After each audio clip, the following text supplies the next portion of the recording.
Adam Bazalgette here, founder of Scratch Golf Academy. Today, how to improve your launch angle at golf, driver specifically. That's where it's really important. Give you a couple of general thoughts. You're trying to hit up on it a bit. In other words, launch it fairly high without a lot of backspin, but we'll flesh it out. Hopefully it can be helpful to you. Well, if you're going to get a great launch angle and maximize your distance, you need to hit up at the golf ball.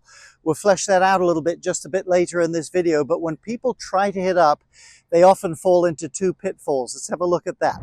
So here we come down, and you can see the club is reaching relative low point just behind the ball and starting up a little bit. So a little bit of an upward hit, but what I'm not doing is I'm not leaving my weight on the back foot, nor am I scooping it with my hands. You can see the club's in line with the left arm there. So we'll get into that, but we don't want to hang back or scoop to create the upward hit. So how do you hit up on the golf ball and not hang back? Well, it's a little bit of a tricky subject here. The key is, in order to make your upper body tilt back, you have to shift your weight and extend your hips a little bit. And I'm going to show you a tour pro now hitting an iron and a driver very briefly and show you there is some difference in the way they go through the ball here. Then we'll get out and work on it. Justin Thomas there hitting a driver and an iron. Momentarily we'll look at Tiger Woods face on, same view, driver and iron. Let's have a look here. So we're not going to see huge differences in the plane or anything like that. Obviously it is a longer golf club, but relatively similar. Watch though, and he's a guy that kind of pushes up off the ground quite a bit, but watch how much more he jumps up off the ground with his feet there on the driver swing, and he's really extending his hips up off the ground. You'll see the club, to a noticeable extent at this speed, swings more up in front of him and less around him there due to this body motion. Now we'll get a better view of it when we go to Woods here. Let's go to Tiger hitting his iron there. This is years and years ago. Some great swings here for sure. Certainly in a driver, he's set up more behind the ball positions forward, etc. That has an influence without doubt of hitting up on it, but I want you to watch the body motion here. All right, let's get him to the top. I put together a free 7-video course on fixing your slice. Easy stuff to put into practice, all the stuff I've learned over decades. There's a link in the description box below. It's free, no credit cards or gimmicks. Be very happy to have you have that free slicers course and have a go at it. Hopefully it'll be helpful for you. Okay, Tiger Woods shifts his weight. You can see that guy's arm there shifts across. Now watch from here. He is really going to extend his hips up and his upper body will go backwards a bit like that. You see his left ear moving back as his hips really drive up. And that happens to some extent here. His hips do drive up, but you don't see the extent of the pelvic extension that's causing as much arching back of the spine. Of course, this produces a lot of power and more of an upward swing. So next we'll talk in specifics as to why hitting up on the ball is so important and how not to add too much spin. But let's camp out on this for just a second. Always try to go to a natural image if possible. Might help you.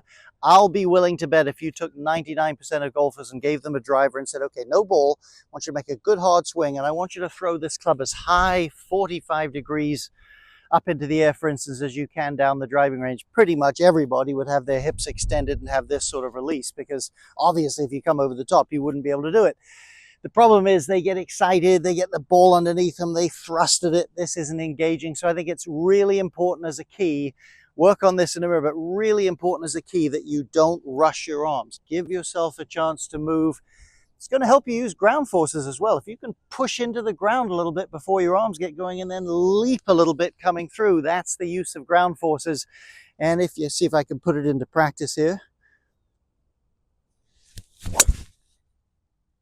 Medium, but we'll take it.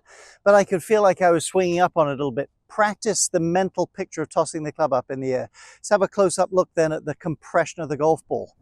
So picture this as the golf ball. If you can hit the ball exactly on the back of it, that would be a zero lofted driver. That is the most effective compression of the ball.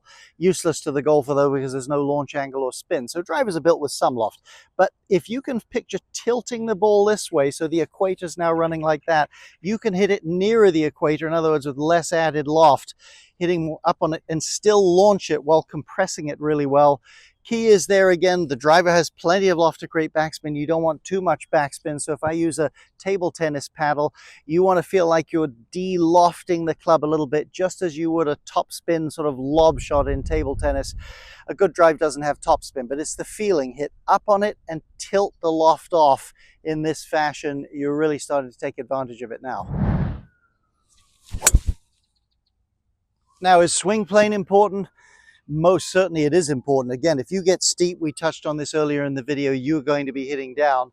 So it certainly has to be from here. But let's just say this, we're not trying to make this an exhaustive, hopefully not too boring video. If you're able to do the things we've talked about and generate more of an upward hit, that will largely take care of the swing plane. It's almost impossible to be steep and still hitting up on it. So the mental picture I want to leave you with, and then we'll give you one final tip. Make your swing hit the ball as high as you can with the driver.